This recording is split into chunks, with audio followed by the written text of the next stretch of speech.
Alhamdulillahi wa kafa wa salatu wa salamu ala ibadihi alladhina istafa khususan ala afdalihim wa khatamin nabiyyin Muhammadin al-amin wa ala alihi wa sahbihi ajma'in wa ba'd.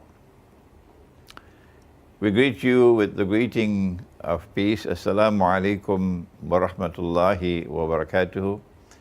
Here from our sitting room in our apartment in Gombak in Kuala Lumpur in Malaysia.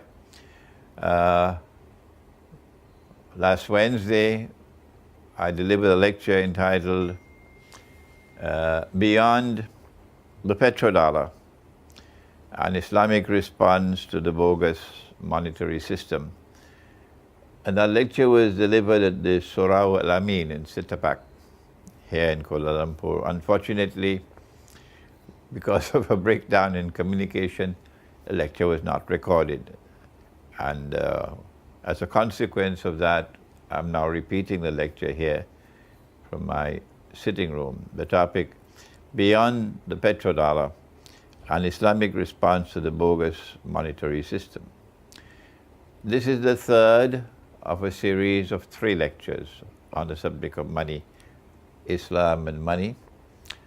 In the first lecture, we explained, using the Quran and using the Sunnah of Prophet Muhammad alayhi salatu wasalam, we explained what is money in Islam.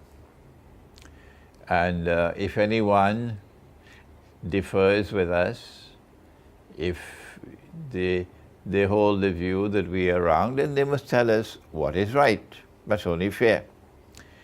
We use the Quran to demonstrate that money in Islam is essentially something called dinar and something called dirham. And while some of our critics are not aware of it, the word dinar is located in the Quran, and the word dirham is located in the Quran. And when dinar and dirham are used in the Quran, they represent a coin made of gold, a gold coin, and a silver coin. And therefore money in Islam is essentially gold and silver coins, dinar and dirham. But then we found that in the Sunnah of Prophet Muhammad ﷺ, that when dinar and dirham were in short supply in the market, that other things were also used as money.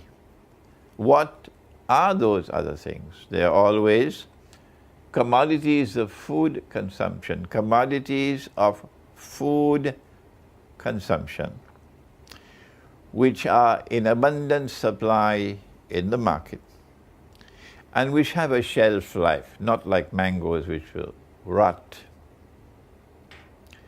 And in the Sunnah, the Prophet ﷺ identified wheat and barley and dates and salt. And using analogical reasoning, we added to that rice, not the rice where the skin is taken off, rice.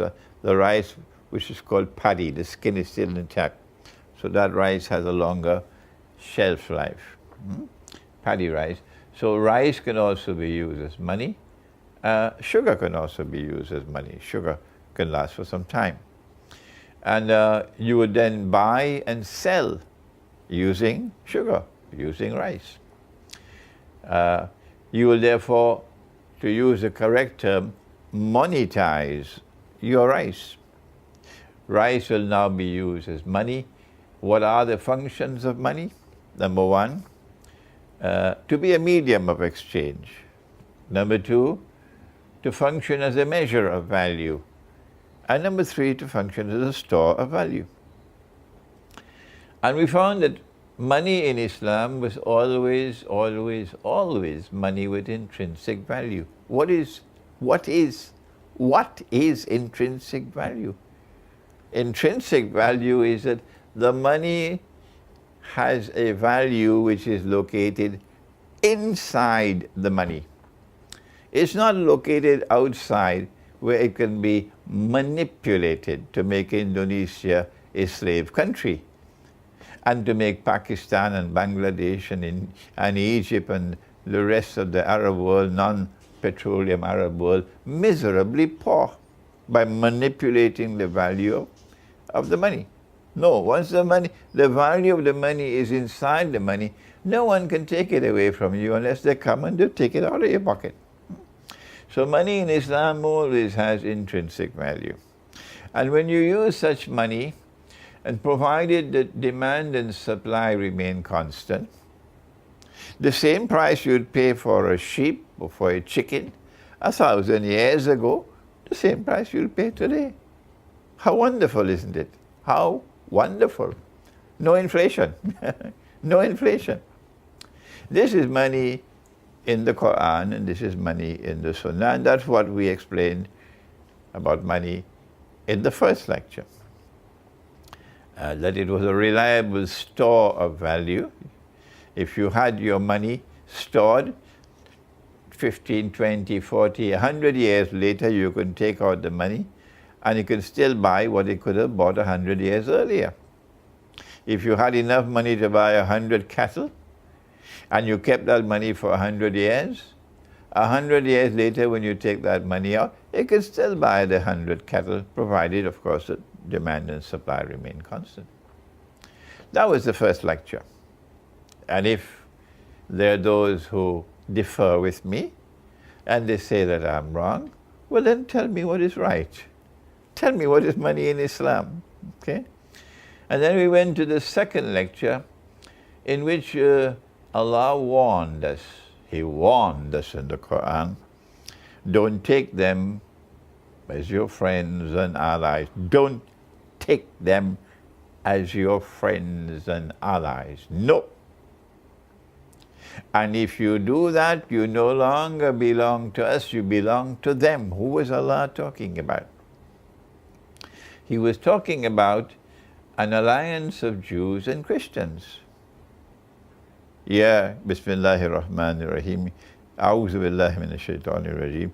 Ya ayyuhalladhina amanu, O you who have faith in Allah. La tattakhidhul yahuda wan nasara awliya. Don't take them as your friends and allies. Who? Ba'duhum awliya'u ba'd.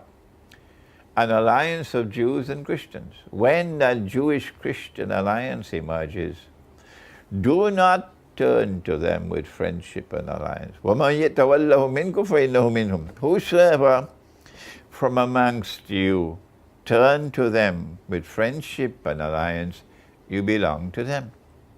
إِنَّ اللَّهَ لَا يَهْدِي الْقَوْمَ الظَّالِمِينَ. They are a wicked people. And Allah does not provide guidance for a wicked people. This is how we began the lecture. That Jewish-Christian alliance has now emerged in history. It is the Zionist Jews and Zionist Christians who have reconciled and made friendship and alliance. And they are the ones who control power in the United States of America. They control, and they boast of it, we control the United States. They control Britain, the power in Britain. They control power in France. They control power in the Western world, what is called Western civilization. They are the ones who have NATO as a military arm. And they are the ones who have a mysterious messianic agenda. They want to rule the world. They want to establish the political dominion, the economic dominion, the monetary dominion over all of mankind. That's what they want to do. That's arrogance. But not all Christians are like that. And not all Jews are like that. No. These are the Christians and the Jews of modern Western civilization. Russia is not a part of Western civilization, no. And Allah warns us in the Quran, don't take them as your friends and allies. Don't enter into their embrace. And that is precisely what happened. This is the people, this is the civilization which were empowered by a scientific and technological revolution. And they applied that scientific and technological revolution to military science, and they gained a military power unique in all of human history, and they used that military power to oppress. At the point of a naked, bloody sword, they went to conquer the world. What is Britain doing in Britain? A little island called Britain. What is Britain doing controlling the whole of India? Tell me. Huh? And Britain is in China, and Britain is here, and Britain, the sun never sets on the British Empire. Why? Why this mysterious colonization of the world? Answer, they want to rule the whole world. And one of the strategies which they employ to establish their dominion over mankind is to change the money. To remove the money that Allah has ordained, dinar and dirham, to prohibit the use of gold as money, which is shirk. Are you hearing me? Did you hear what I say? It is shirk. It is blasphemy. Every Christian knows the meaning of blasphemy. Every Jew knows the meaning of blasphemy when a Muslim uses the term blasphemy. It is shirk to prohibit what Allah has permitted.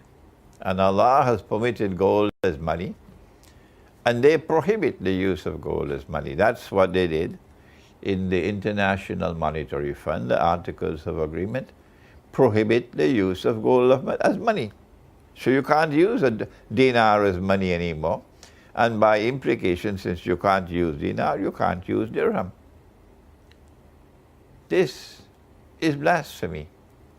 And whosoever follows them in that shirk also become party to the shirk. This is the monetary system which they created.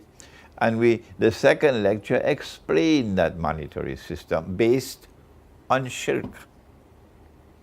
Based on shirk.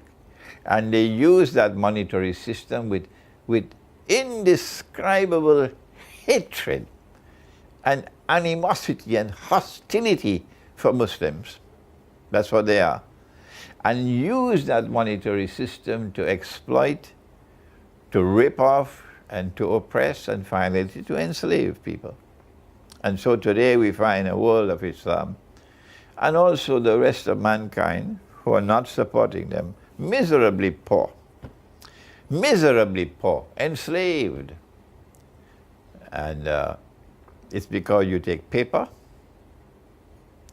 and you give to that paper a fictitious value, no intrinsic value. And that fictitious value is such that when they print the paper, it's called hard currency. And once their paper is in demand, they can give a high value to it, and they can print as much as they want. And so they could buy the whole world free of charge. You could buy the whole world free of charge, once the donkeys are demanding the paper. And then when we Muslims also want to join in the fun of blasphemy, and we also surrender the dinar and dirham, and we also start to print paper. But our paper is not hard currency, no. So our paper can't be used. You take a whole basket full of Pakistani rupees to Midtown Manhattan, and you want to buy a cup of coffee. Huh? You think you could buy a cup of coffee with a basket full of Pakistani rupees in Midtown Manhattan? No, you can't. No, you can't. But you could take one US dollar and buy whatever you want in any village in Indonesia. Anywhere in the world you go with a US dollar, you can use it. But the Pakistani rupee can only be used here in Pakistan. So they have an advantage. We pointed out that this was an unjust system. We pointed out that this was bogus and fraudulent. And we gave an explanation of how the Bretton Woods Accord emerged. We explained to you how the US dollar became His Majesty, the US dollar. It replaced the British pound. We showed you how this marked the end of Pax Britannica and the beginning of Pax Americana. And gave to the United States a status which is now the ruling state in the world. We did all of this in the second lecture. Then we pointed out how Charles de Gaulle, General Charles de Gaulle, not a Muslim leader, no, a French leader, he recognized this to be unjust.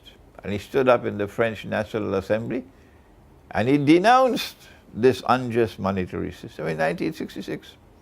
And the Zionists came after him and they removed him. Yes. But then the successors to Charles de Gaulle continued to attack the system until finally in 1971 the United States had to give up and they abandoned the US dollar being redeemable in gold. And so the entire monetary system has absolutely no links with gold anymore. It is 100% haram. And then we showed how from 1971 to 1973 the US dollar was in no man's land. I know you're listening to me, I'm talking about this again and again and again and again, so please bear with me. Why? Because there are others who can't hear and others who don't want to hear. So we have to repeat again and again and again and again. If you're fed up of listening to me, go listen to somebody else. But I have to keep on repeating for those who cannot hear and for those who don't want to hear. They're afraid to hear. Then Charles de Gaulle, his successors caused them to, the system collapsed in 1971. Then 1971 to 1973, the US dollar was in no man's land. And then in 1974, because of the Arab-Israeli war, they hit the jackpot with the birth of the petrodollar. I explained this in the last lecture, that the US dollar is now His Majesty the petrodollar, and that this petrodollar was prophesied by Nabi Muhammad alayhi salatu wasalam in a hadith that we'll quote shortly. When the Arabs agreed with Henry Kissinger to his demand that we'll sell oil for only USD, which is haram. But they didn't understand what is haram. Then the petrodollar was born. And there was no limit now to the amount of petrodollars you could print. You can print as much as you want. There's no Charles de Gaulle to stop you anymore. No one can raise a finger because the system has no links whatsoever with gold. The link is now with oil thanks to the Arabs. The petrodollar is born. And then we showed how they use this system, monetary system, to consolidate their power, to be able to use this newfound wealth, which is of course fictitious wealth, to empower the banking system now to eventually take over. They want the money to expand and expand and expand and expand, and if it's not expanding at a fast enough rate, then they use a new system. I just can't remember what it is now. It's called to just put $7 trillion to the bank. I can't remember the word now. And the 7 trillion, when it goes with a check from the office of the President of the United States to the Federal Reserve, and the Federal Reserve then issues a check to the banking system for $7 trillion. That's not money as yet. No, it's just a check. But when the banking system now lends that money to Pakistan, or to a fellow called Mursi in Egypt, who said he was Muslim, and he said his organization, Ikhwan al-Muslimun, was a great Islamic movement, but he's still ready to borrow money from the IMF. It is when you sign the agreement to borrow that money and you agree to repay it, only then it became money. Yes, then it became money. So the banks now have unlimited money to lend, unlimited amount of money to lend. And I used the balloon in my last lecture to show that the balloon is expanding. The monetary supply, the money supply is constantly expanding. And the consolidation of political power in the world is constantly increasing to the extent that they could even try to attack Russia with monetary and economic sanctions. And then I explained to you in the last lecture that all of this is meant to eventually cause the balloon to bust. Because the United States is not meant to rule forever. I use a verse of the Quran, you remember? In which surah was it? Do you remember?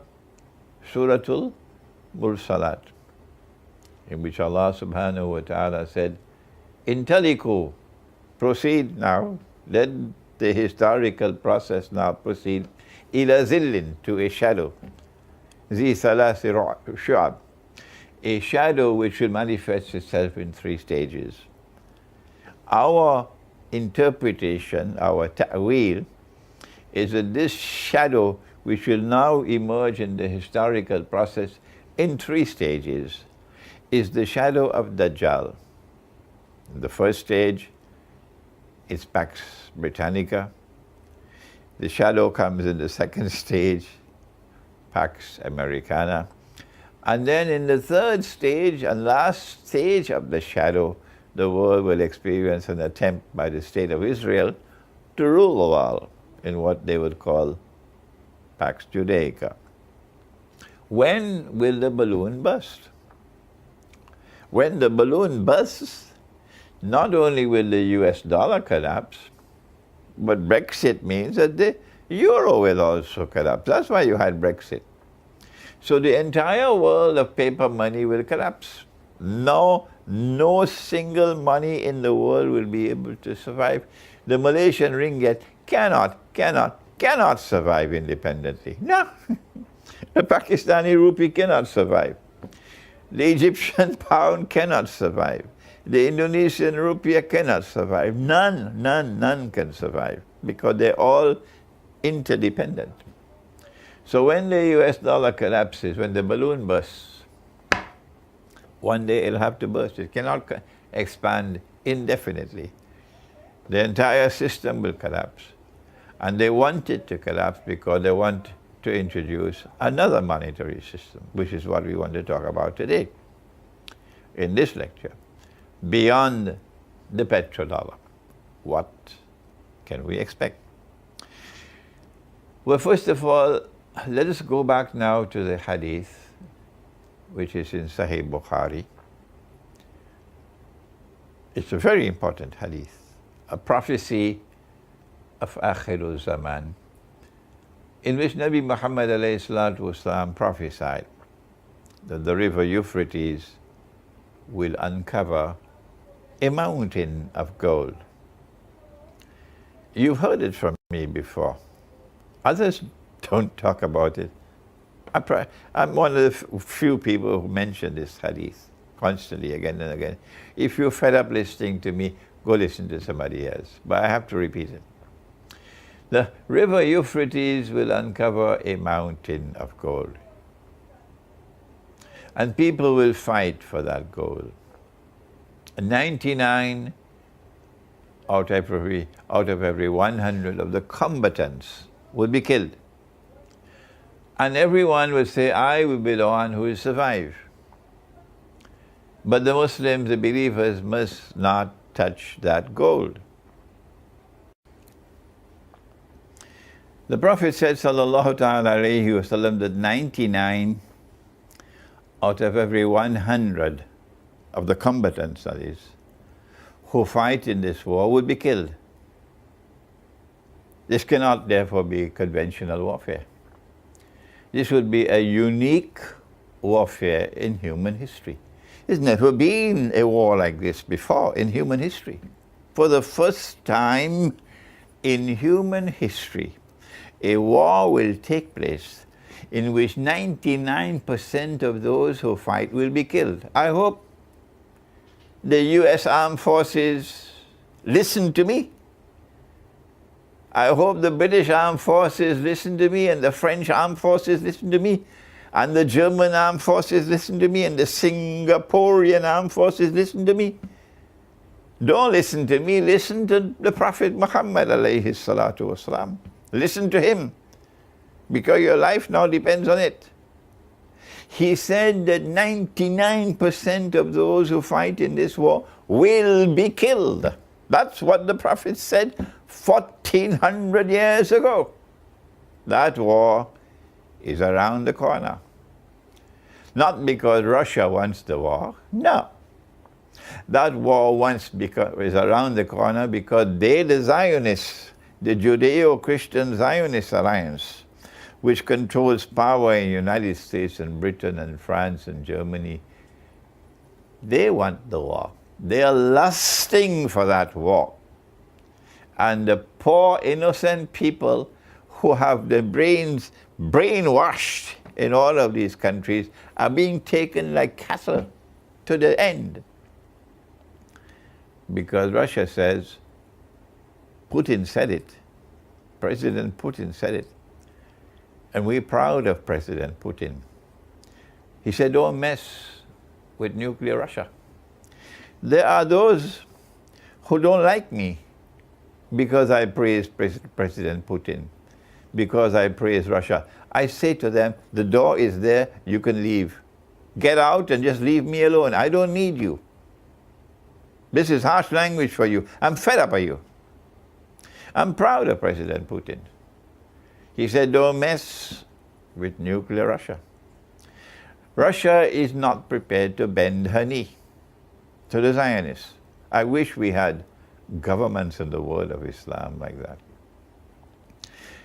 President Hugo Chavez in Venezuela was like that, and he paid the price. Charles de Gaulle in France was like that, and he paid the price. Whoever stands up against them, pay the price. Zulfikar Ali Bhutto in Pakistan stood up to them, yes. And while Zulfikar Ali Bhutto has his weaknesses and defects, we admire him. We admire Zulfikar Ali Bhutto because he stood up to them in 1973 to 1976. Zia-ul Haq in Pakistan had his defects, General Zia-ul Haq, yes. But then he also had a change of heart and he stood up and resisted them and he paid the price, yes. So for Russia to stand up, Russia knows there's danger. Imagine that Russia says to them, we're not afraid of you.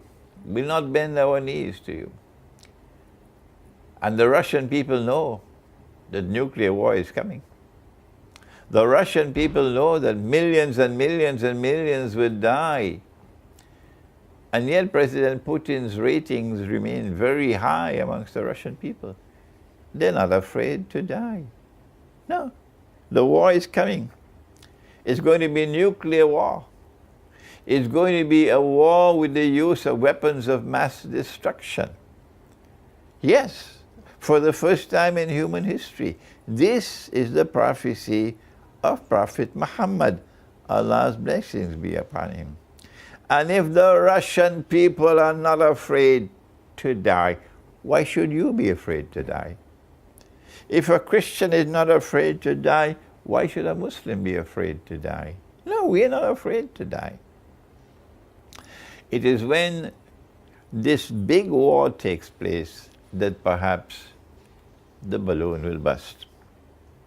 We're not going to analyze the nuclear war at this time. We're only referring to it in the context of our lecture on money. Beyond the petrodollar, therefore, is a new kind of money which will not be money based on oil. What kind of money will it be? In Pax Britannica, it was the British pound. In Pax Americana, it was the US dollar.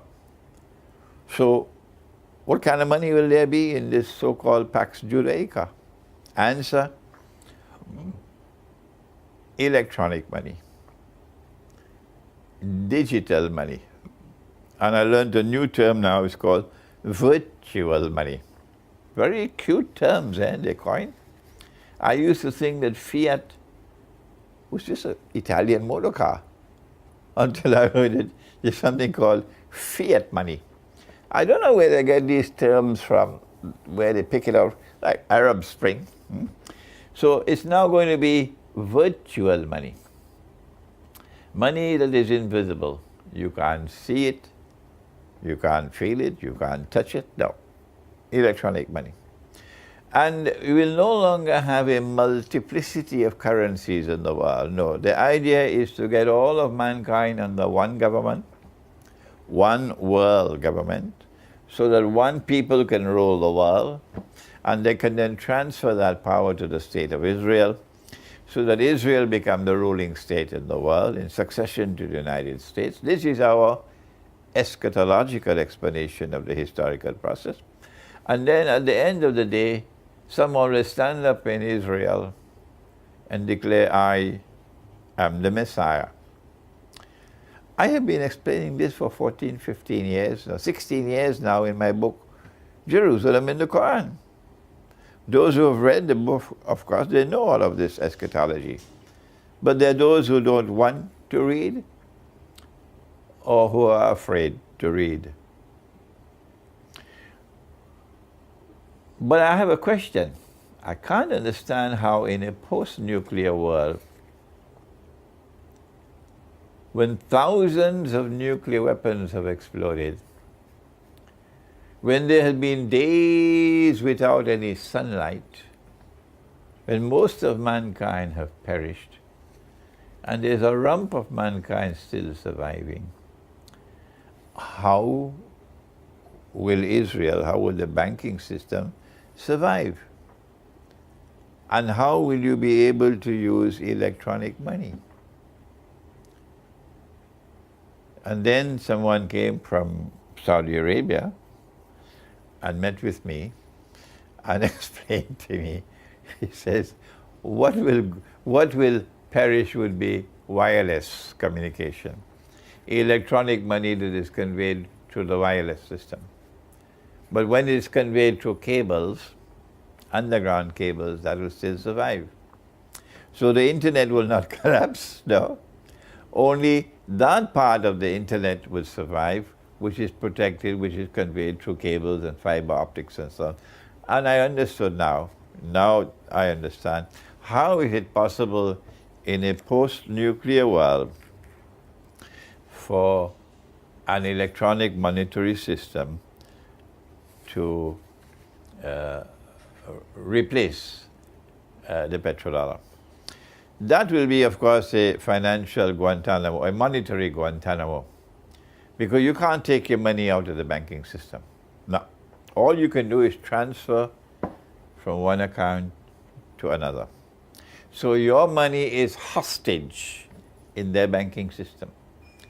And the minute you step out of line and they perceive you as a threat to them, they can freeze your account, that's all.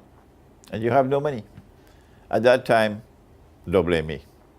So our response should be, at this time, is to, first of all, recognize that all of this is not happening by accident, that there is an explanation of this movement away from real money to bogus money, and then finally, that at the end of the day, after the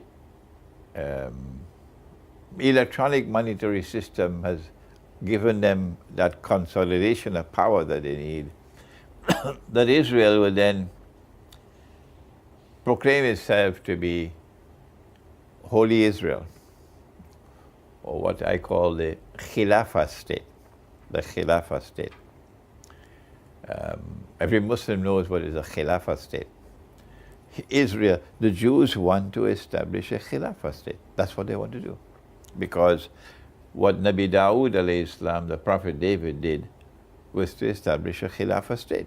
That's what Nabi Sulaiman alayhi salam did, the Prophet Solomon, a Khilafah state. And they want to establish a Khilafah state. And that Khilafah state, of course, cannot use bogus money. It'll have to use dinar and dirham. So at the end of the day, even the virtual money and electronic money and digital money will all go. and dinar and dirham will retain as money. I hope I am alive for that day, because the shame and the embarrassment will be too great for me. And we Muslims, we have the Quran, we have Nabi Muhammad alayhi salatu wasalam, and we surrender dinar and dirham, and they, our enemies, they brought back dinar and dirham. I don't want to be living to see that day. When when Israel assumes Pax Judaica and the electronic monetary system replaces the petrodollar monetary system, I envisage that the rope around our necks will become tighter and tighter, and that the descent into slavery will be accelerated. Indonesia is so miserably poor. Millions of Indonesian women who are our daughters have to work as slaves in Singapore and elsewhere with the salary of a slave. I have spoken on this again and again. If you're a Singaporean, don't be angry with me, because in your grave you'll have to answer. You'll have to answer. If you have an employee and you pay that employee the salary of a slave, you will have to answer for it in the grave, yes. If no Singaporean woman will work for that wage that the Indonesian slave works for, that's oppression. And Allah does not have any tolerance for oppression, so the oppressor will pay for it in the grave. Is there slavery in Akhirul Zaman?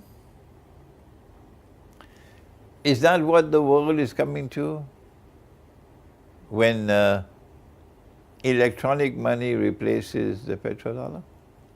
Yes.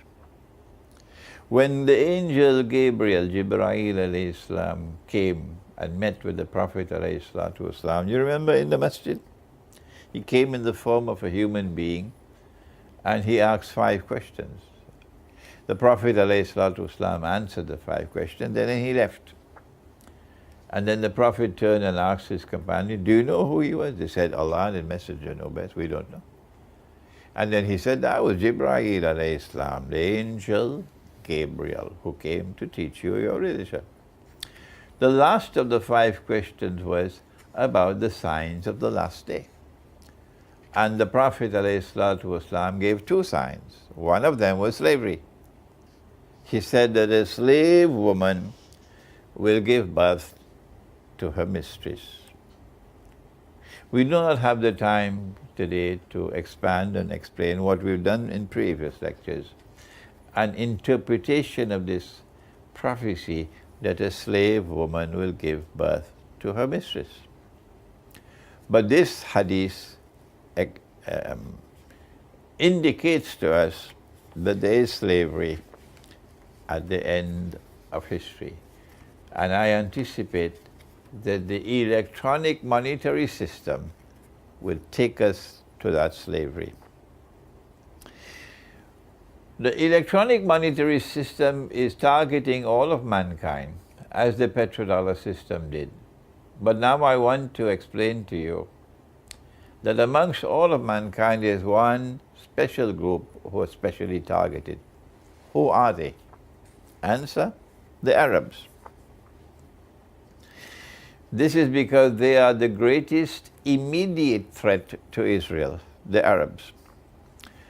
And the Prophet, Allah's blessings be upon him, prophesied the destruction of the Arabs. He was asleep. This is a hadith of Sahih Bukhari. He was asleep at the home of his wife Zainab radiallahu ta'ala anha. And he saw something in his dream. It was a vision. It was terrible. And he woke up with his face flushed red.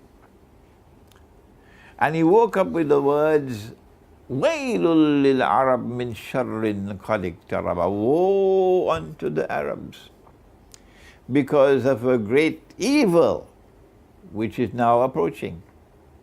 What evil did he see? He then raised his hands like this And he said, today a hole has been made. Today, have you heard the word? Today, today, today. Today a hole has been made in the Radam. Radam? Radam is the barrier built in the form of a dam, built by Zulkarnain to contain Gog and Magog. Gog and Magog, of course, are in the Quran. And if you do not know who are Gog and Magog, you are neglecting the Quran.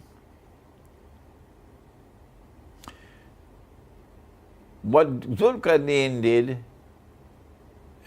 in the language of a game called chess is to checkmate Gog and Magog, who are vicious people who perpetrate facade, corrupting and destroying everything. So by building this barrier in the form of a dam, they are contained, they cannot come out. So long as they're there behind that barrier, that dam, the world is safe. When will they come out? The Quran says, فَإِذَا جَاءَ وَعْدُ رَبِّي جَعَلَهُ دَكَّاءَ. Allah will bring down that barrier one day, and Gog and Magog are going to be released into the world.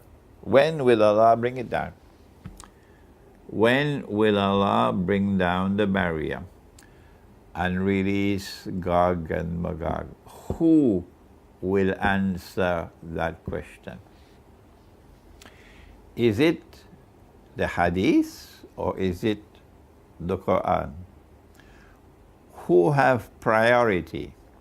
Who has absolute authority? Where is absolute truth located?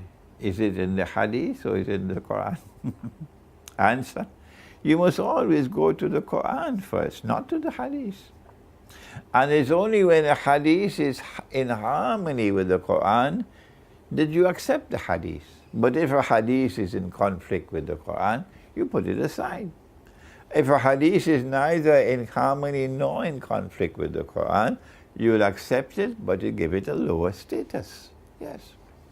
So when will Allah bring down the barrier? The answer, of course, is in the Quran. But Allah will bring them down, and after they are brought down into released from that barrier, they will spread out in all directions and take control of the world with their power. And when that happens, then you will see that the people who belong to a town, the town was destroyed by Allah. This is the Quran. And they were expelled from the town. That you see those people being brought back to that town. Gog and Magog will bring them back. This is the Quran in Surah Al-Anbiya. We're not going to Hadith, we're going to Quran. And which town is it? The town is Jerusalem. If it's not, then tell me who it is. So the Prophet ﷺ now has a vision. And in that vision he sees that Gog and Magog are released. The release has commenced. It'll take a long time before they spread out and take control of the world. It'll take a long time before the Jews are brought back to the Holy Land, brought back to take control of Jerusalem, brought back to restore a state of Israel in the Holy Land, brought back so that Israel could now try to become the ruling state in the world. It'll take a long, long time. But when were they released? When? He says, it was in his lifetime that the release took place, that the barrier was brought down. In his lifetime. Today, he said, Allah has made a hole in the barrier. Gog and Magog will now be released. And this is bad news for the Arabs in particular. So the monetary system is only part of the overall attack on the Arabs. But this part of the attack on the Arabs is meant to enslave them. So when he said, وَيْلٌ لِلْعَرَبْ مِنْ شَرٍّ قَدْ اقْتَرَبَ, woe unto the Arabs because of a great evil which is now approaching them. She asked, this is Zainab radiallahu ta'ala, أَنُهْلَكُ وَفِينَا الصَّالِحُونَ, will we be destroyed, we Arabs, would we be destroyed even though there are righteous people amongst us, even though there are righteous people amongst us? He said, Naam. Naam. The Arabs are going to be destroyed, even though there are righteous people amongst them. When will they be destroyed? He said, إِذَا كَثُرَ الْخَبَثِ. When rubbish prevails, then the Arabs will be destroyed. We are now in the age of the rubbish. The most dangerous part of the rubbish or the garbage is the monetary system. That monetary system is enslaving the Arabs, putting some Arabs onto the gravy train, the petroleum one, and the rest of the Arabs increasingly being destroyed. And so we now ask ourselves, if we are to respond to this immensely dangerous challenge in the world of money, what do we do? This lecture points out that one possible response is to make our money redeemable in gold.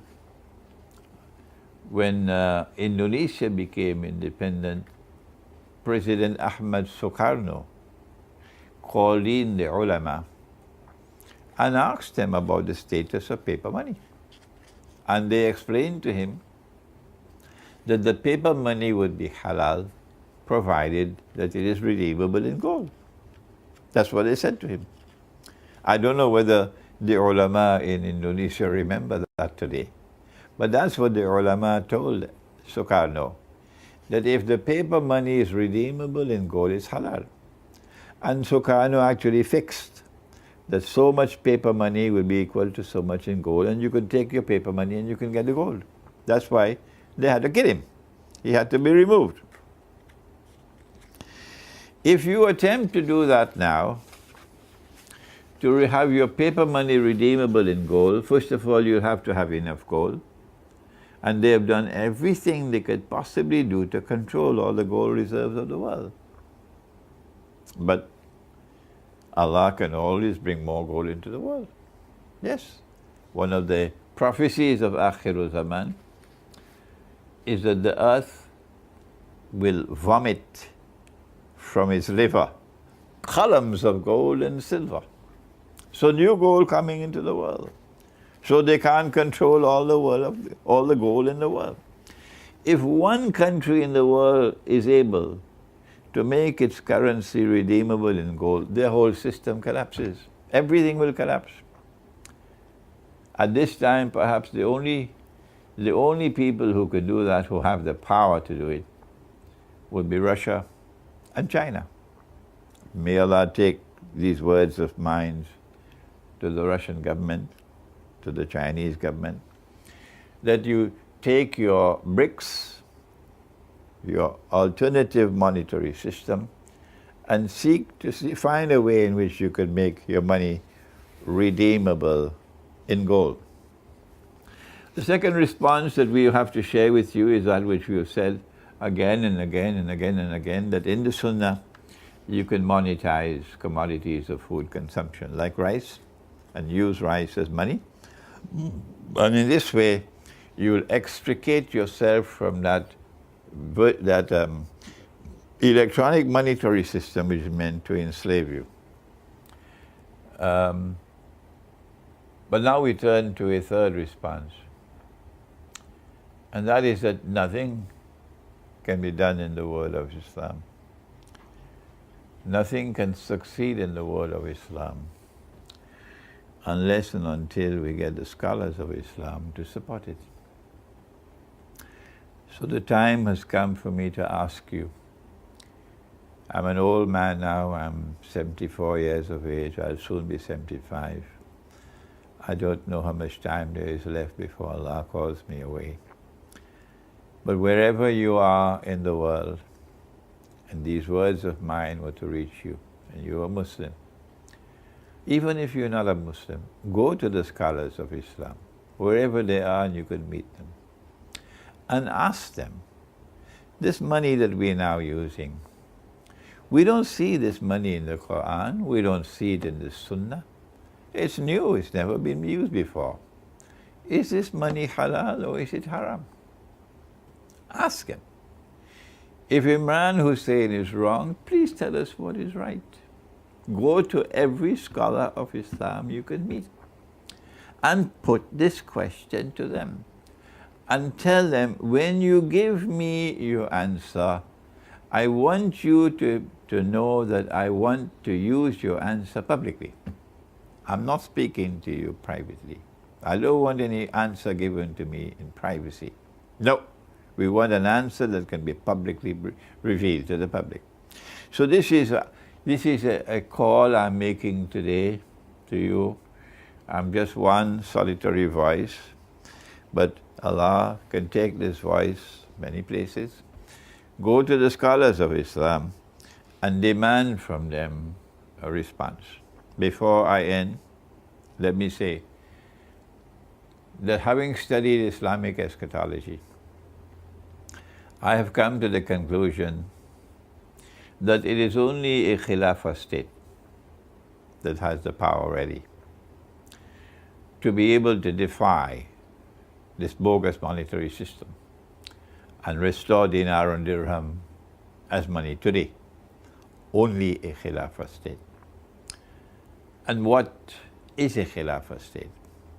I have a lecture coming soon, inshallah, entitled Iqbal, Pakistan and the Khilafah state, in which I hope to be able to explain what is a Khilafah state. But to be brief, a Khilafah state is a state in which God's law is supreme. And that's what Israel wants to do. That's what the Jews want to do. They want to establish a state in the Holy Land in which the law of the Torah is the highest law. What Nabi Muhammad ﷺ established in Medina was also a Khilafah state.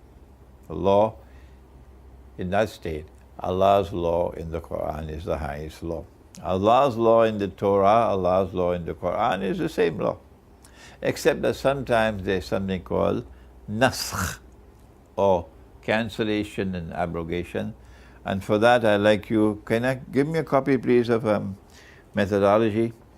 I would like you to take a look at my book on methodology for the study of the Quran, so that you'll be able to use that book to understand the subject of cancellation and abrogation, where one law in the Torah is cancelled and replaced by another law in the Quran.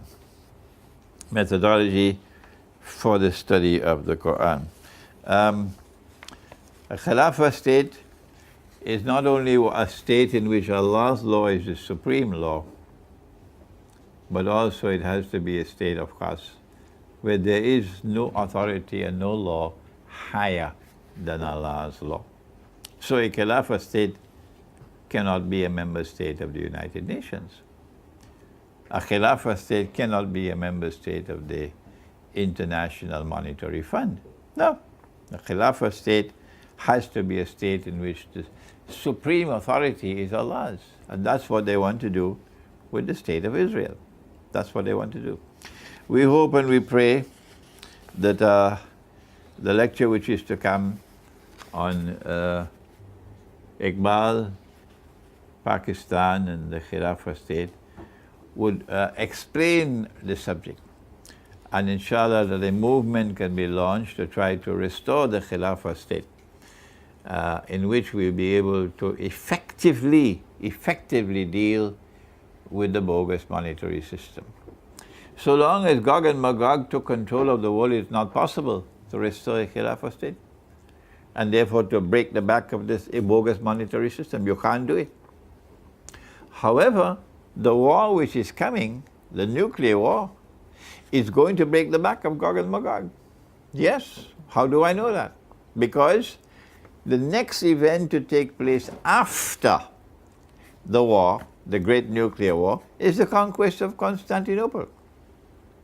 And if Constantinople is to be conquered, the implication is Gog and Magog no longer have the power to resist. No. As a consequence, I've come to the conclusion that it is possible for us, as never before in the last few hundred years, it is possible for the last 100 years, it is possible for us to now restore the Khilafah state. An effort can be made to restore the Khilafah state in the wake of the nuclear war which is coming. I pray that Allah subhanahu wa ta'ala may take these words of mine to those of you around the world who agree with me that this is a bogus monetary system and we ought to respond to it authentically. Thank you. Wassalamu alaikum wa rahmatullahi wa barakatuh.